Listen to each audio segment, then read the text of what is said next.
compromised choice. The tablet you buy for your kids, for a casual student, or just to stream movies in bed. For years, Apple carefully drew a line in the sand.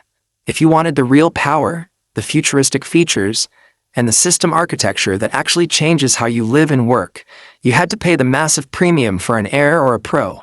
The standard iPad was left with yesterday's processors, limited memory, and zero access to the cutting-edge ecosystem shifts. But behind the scenes, a massive strategic crisis forced Apple to make a move they never wanted to make.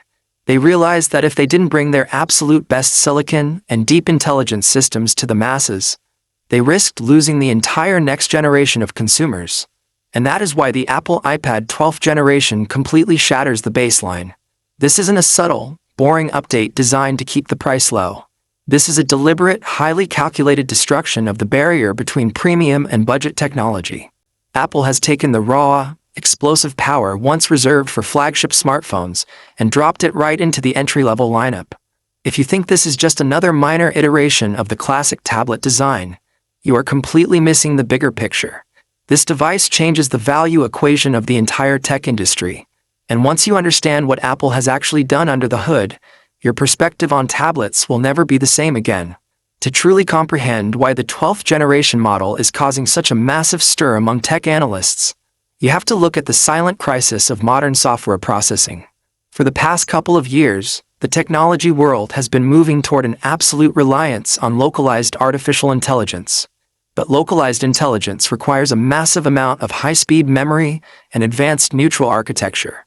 The older baseline iPads, running on legacy chips with restricted memory pipelines, were completely locked out of this future. They were hit with a hard ceiling, unable to process the highly complex, multi-layered workflows that are becoming the standard for daily computing. Apple knew they couldn't just keep selling a basic media player. So they did something unprecedented. They skipped the traditional, incremental chip upgrades and packed the iPad 12 with the explosive, sub-nanometer A18 architecture.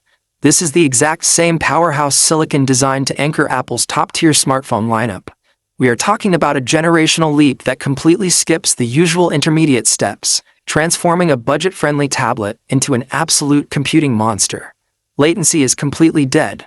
The speed with which this device processes instruction sets is almost jarring when you experience it for the first time. Apps don't just load instantly.